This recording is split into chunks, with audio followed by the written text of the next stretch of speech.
Bueno, buenas tardes. Mi nombre es Lidia Cruzado, soy técnico en nutrición y dietética y soy profesora de yoga terapéutico y de ejercicio terapéutico.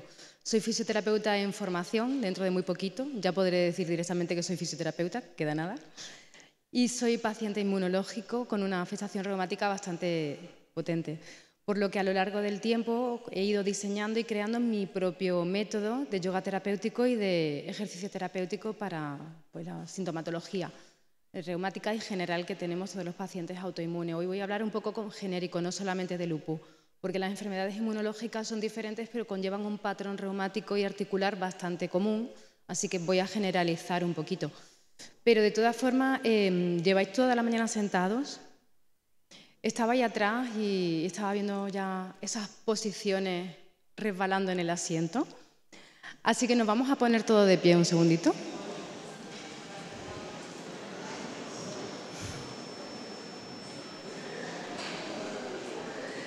Sin bullicio, cada uno va a coger una inhalación en la nariz y nos vamos a sentar soltando el aire, pero sin desplomarnos, con control. Venga, cogemos aire y nos sentamos soltando el aire. El tener que sacar el asiento ya es un valor añadido. Venga, coge aire y vuelve a levantarte de nuevo. Y soltando ese mismo aire, nos sentamos. Y vuelvo a coger aire, mientras lo cojo me pongo de pie y soltándolo no me desplomo, cojo mi asiento y voy bajando. Bien. Vamos a entrelazar las manos. Si no puedo entrelazarlas, simplemente las voy a coger y las vamos a llevar hacia adelante. Vamos a girar el volante hacia la derecha y luego a la izquierda, sin inclinar la columna. Solamente hombro derecha, hombro izquierda. Vuelvo al centro y si mi hombro me deja, no hay ningún problema ahí, subo, subo, subo, subo y si no puedo subir completamente, pues me quedo un poquito. Cojo aire y bajo. Bien. Venga, coge aire, sube. Coge aire, baja. Y deja las manos sobre el regazo con las palmas hacia arriba. Cierra los ojos un segundito. Y comienza a coger aire en tu nariz mientras cuentas 1, 2, 3, 4 y sueltas el aire contando 1, 2, 3, 4. Repite 1, 2, 3, 4 y suelta el aire 1, 2, 3, 4. Vas a coger aire en la nariz y lo vamos a soltar por la boca frunciendo los labios como cuando soplamos en una botellita un sonido sibilante, Venga, repetimos. Coge aire en la nariz y suelta el aire. Una más. Y suelta. Regresa. ¿Cómo te sientes? ¿Diferente? Pues esto que acabáis de hacer es una micro rutina de ejercicio. Ya tenemos ahí una pequeña parrilla, ya tenemos una micro rutina, porque el movimiento forma parte de la naturaleza del ser humano. Por tu salud, muévete, porque si te mueves es porque estás vivo. Y no hay que tener miedo al movimiento, porque las patologías reumáticas, muchas lesiones, se tienen mucho miedo al movimiento. Pero tenemos que movernos para no perder cada uno ese rango articular. Tenemos que movernos cada uno en la capacidad que tengamos, en la movilidad que tengamos, para mantener, o para mejorar o para mantener. Como siempre le digo a mis alumnos con artritis reumatoide, si una mano ya ha llegado a un extremo de una artritis reumatoide en el que prácticamente no hay movilidad en la mano, si no movemos, vamos a deteriorar más esas articulaciones y vamos a mover con el tiempo menos, aunque ya estamos abocados a ello por una artritis reumatoide. Pero si mi rango articular es esto es lo que yo me voy a mover. No tengo que pensar en grandes rangos de movimiento, tengo que ir al mío. Por tu salud, muévete fue un lema que utilizó o que creó la Organización Mundial de la Salud en el 2003 en una reunión internacional de las que ellos hacen la Organización Mundial de la Salud hace cada año, en la que se enfocaba la actividad física como el pilar fundamental de la salud y de la calidad de vida. Así que, como decía antes, el movimiento forma parte de la base del ser humano. El ser humano, digamos que el motivo fundamental del movimiento comenzó siendo la alimentación. Nos movíamos para alimentarnos, para comer, pero también para no ser comidos. Pero los tiempos han cambiado. Desde hace más de 100 años, la inteligencia humana nos ha llevado a un cambio en el movimiento. Ya no hace falta moverse tanto para alimentarnos, ya no tenemos tanto riesgo de ser comidos. Y hemos llegado a una situación nueva para el ser humano, que es lo que hoy en día se conoce como el sedentarismo y la inactividad. El movimiento no solamente es necesario para esa alimentación y esos movimientos cotidianos que se deben de llevar a cabo y que es realmente donde el ser humano pierde la calidad de vida respecto al movimiento. Cuando no podemos realizar los movimientos cotidianos en el día a día, comer, asearnos, os habéis sentado y os habéis levantado. Tenemos que conservar esa capacidad de sentarnos y levantarnos. Pero además de eso, el movimiento es necesario porque el movimiento alimenta la célula ósea. Los osteocitos se comportan de esa manera. La generación del osteocito, de la célula del hueso, el movimiento participa mucho en esa actividad de crecimiento del osteocito. Movernos previene la osteoporosis, pero es que también alimenta el músculo. El músculo se alimenta de movimiento y no podemos perder el músculo. Eso sí que es un pilar fundamental de nuestra vida y de nuestra calidad de vida y de nuestra salud. No podemos perder el músculo, porque si perdemos el músculo realmente estamos perdidos.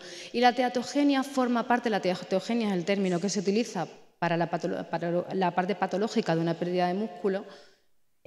Cuando se habla de teatogenia se piensa en personas mayores, en el envejecimiento, pero está más que demostrado que uno de los factores importantes que tenemos en las enfermedades autoinmunes es la pérdida del músculo, no solamente por la inactividad, sino también por ciertos fármacos. Entonces no podemos perder ese músculo, es fundamental. Y además los órganos, los sistemas fisiológicos del organismo se alimentan del movimiento. Podría daros muchísimas explicaciones, a vosotros os interesaría mucho la parte de cómo se activa a nivel renal, pero me voy a centrar, porque es más fácil de entender, en el aparato digestivo, en el intestino. El intestino necesita movimiento para funcionar, porque los movimientos peristálticos se producen a través del movimiento del diafragma, que es el músculo inspirador más importante. Cuando inhalamos, el diafragma baja y empuja todos los órganos abdominales. En ese momento de bajar y subir los órganos abdominales es donde se produce, en ese empuje muscular, es donde se producen los movimientos peristálticos del organismo, del intestino, que son los movimientos que necesitamos para llevar a cabo todo ese proceso digestivo del bolo fecal, para que vaya pasando por el intestino grueso, el intestino delgado, el intestino grueso y vaya hacia afuera.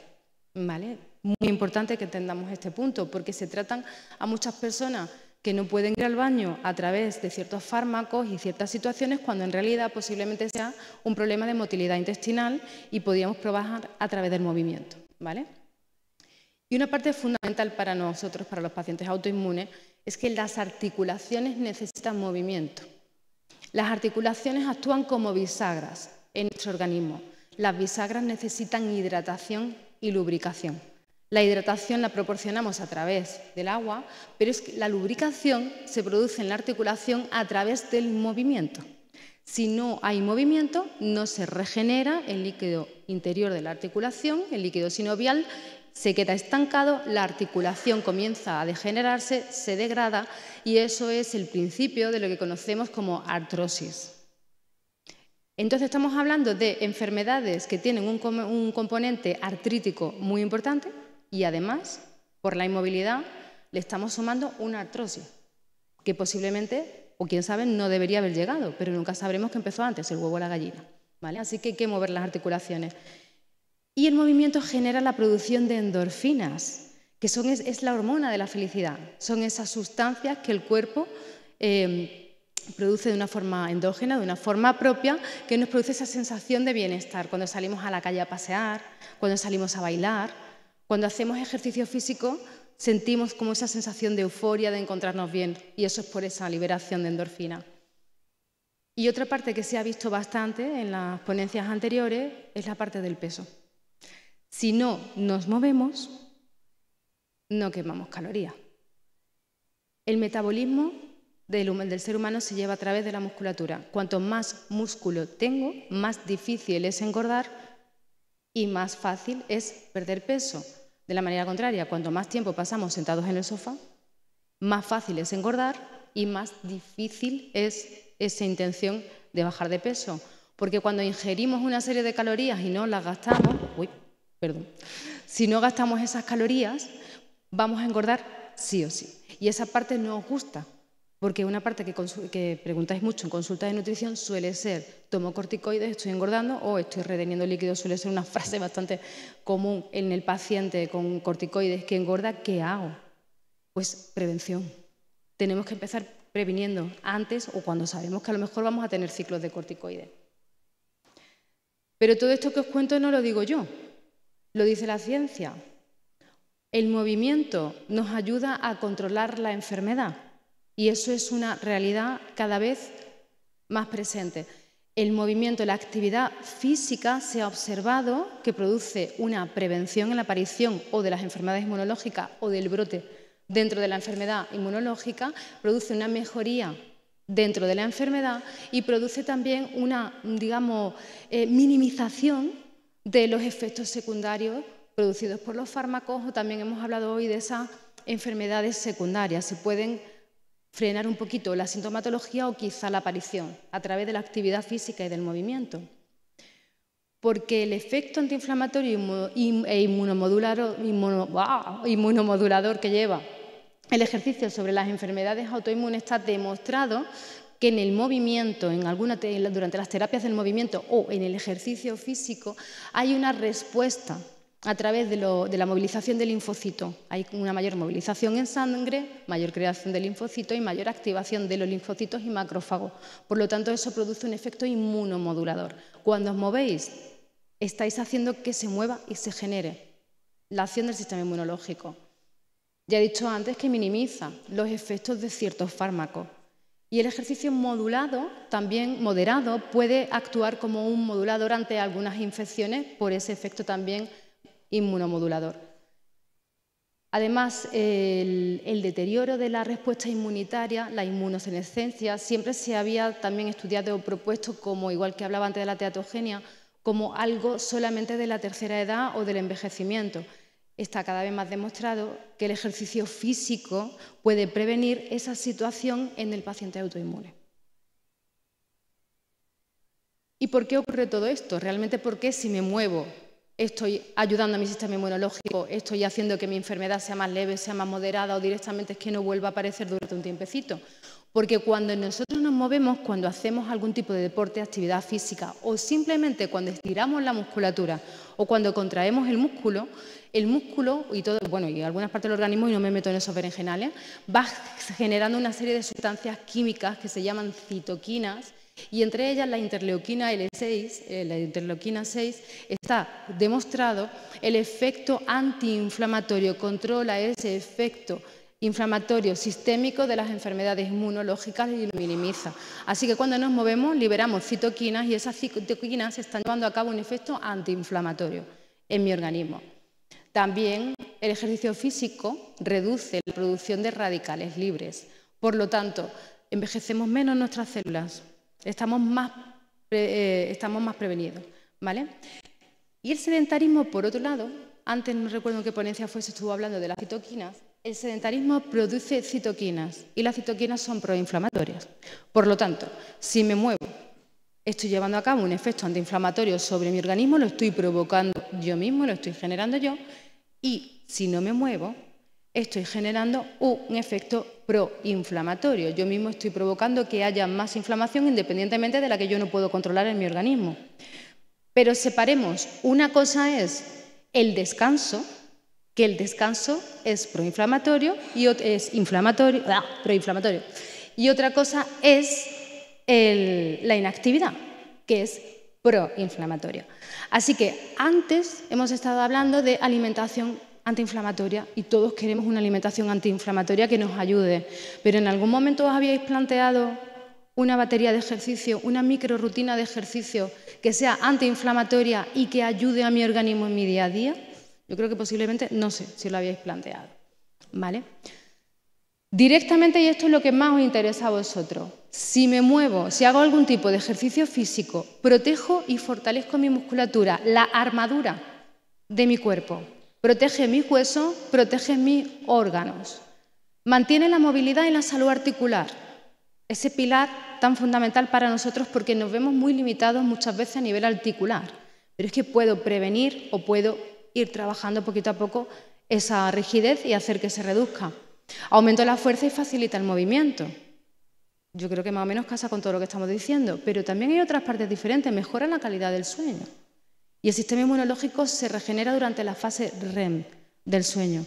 Y ya no solamente pacientes inmunológicos, muchas personas hoy en día tienen tantos problemas de infecciones, de resfriados recurrentes, porque es que no dormimos, por el estrés, por la ansiedad y por otras muchas cosas.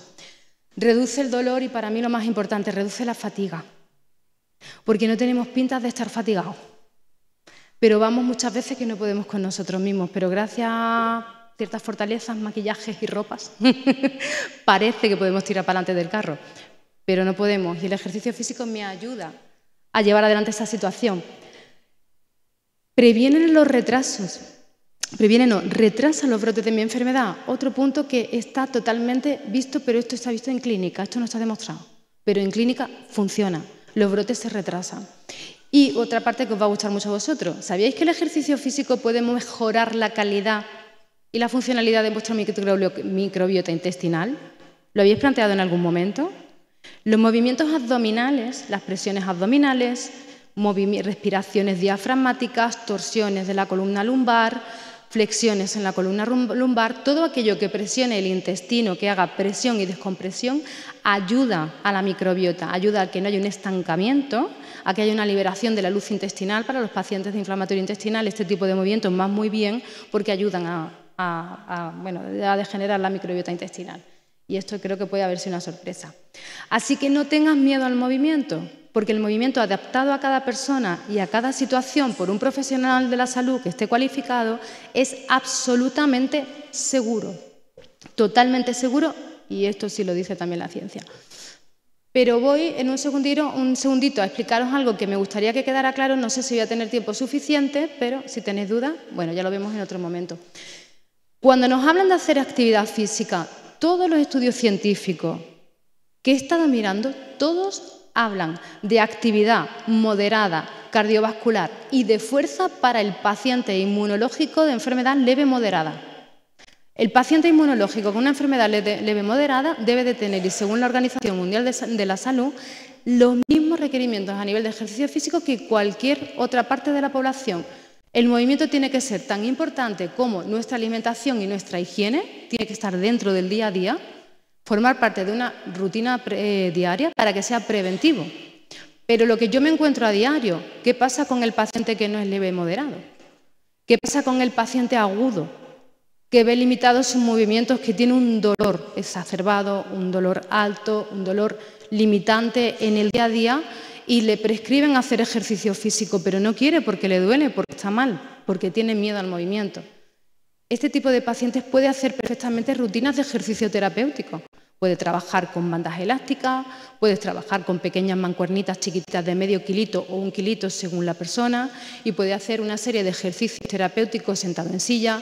He llegado a hacer incluso ejercicio terapéutico con personas en una cama. Se trabaja con las personas en el ejercicio terapéutico en la camilla, igual que un fisioterapeuta trabaja un masaje.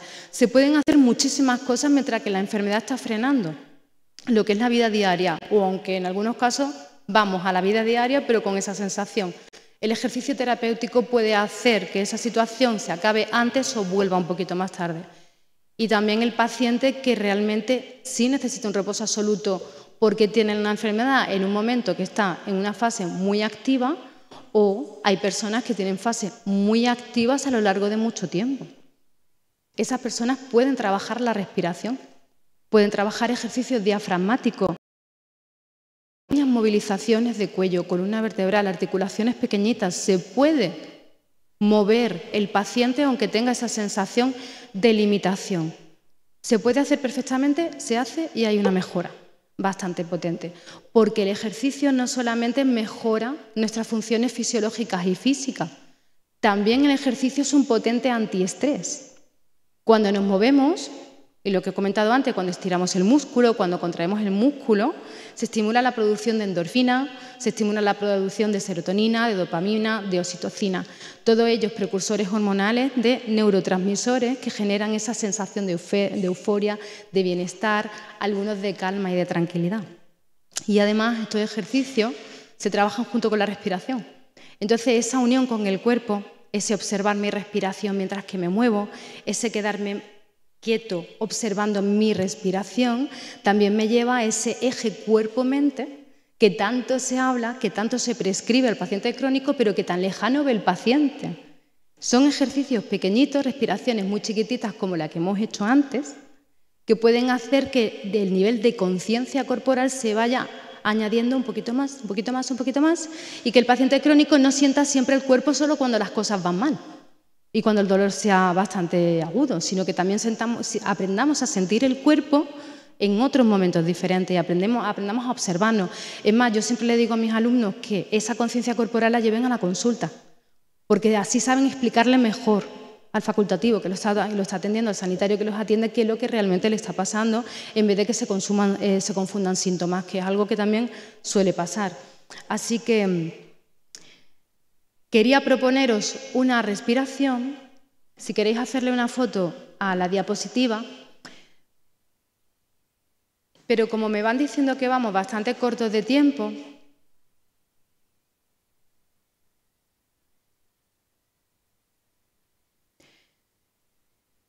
vamos a hacer en un segundito, bueno, un segundito no, realmente quería pedir mínimo un minuto. Vamos a hacer otra respiración porque hemos estado hablando en otras ponencias, se han estado hablando de la mortalidad, de la morbilidad del lupus, que gracias a Dios es una movilidad hoy en día baja, pero en ACLEG, en la Asociación Catalana de Lupus, esta semana han tenido la mala suerte que les ha tocado a ellos. Una de nuestras chicas de ejercicio terapéutico y yoga terapéutico nos ha dejado. Es que me rompo. Me gustaría tener unas palabras para Alba, porque para nosotros ha sido un shock bastante fuerte, ha sido una situación que estamos viviendo de una forma bastante difícil, las que formamos el grupo de yoga y ejercicio terapéutico y por lo que me traslada Pilar, toda la Asociación de Lupus Catalana completa. Así que yo no suelo ser muy de minutos de silencio por mis propias creencias, no sé exactamente cómo gestionarlo, pero como a Alba le gustaba tanto el ejercicio terapéutico y la respiración, os voy a proponer un minuto para Alba, pero llevando la atención a vuestra respiración y por ella, que tanto le gustaba hacer este tipo de dinámica, sintiendo la inhalación y la exhalación. Así que si podemos, por favor, ponernos todos un poquito más erguidos en el asiento. Vamos a llevar la mirada hacia adentro y durante un instante, céntrate en sentir cómo el aire entra suavemente por tus fosas nasales y como el aire sale suavemente por tus fosas nasales.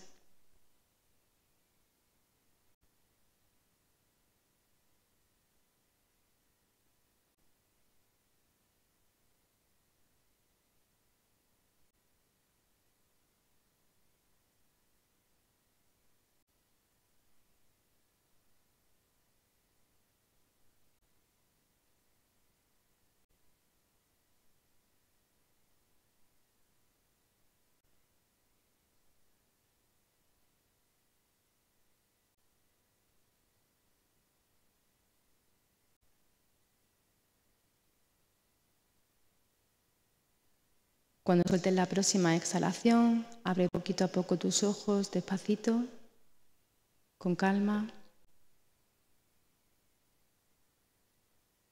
Muchísimas gracias a todos.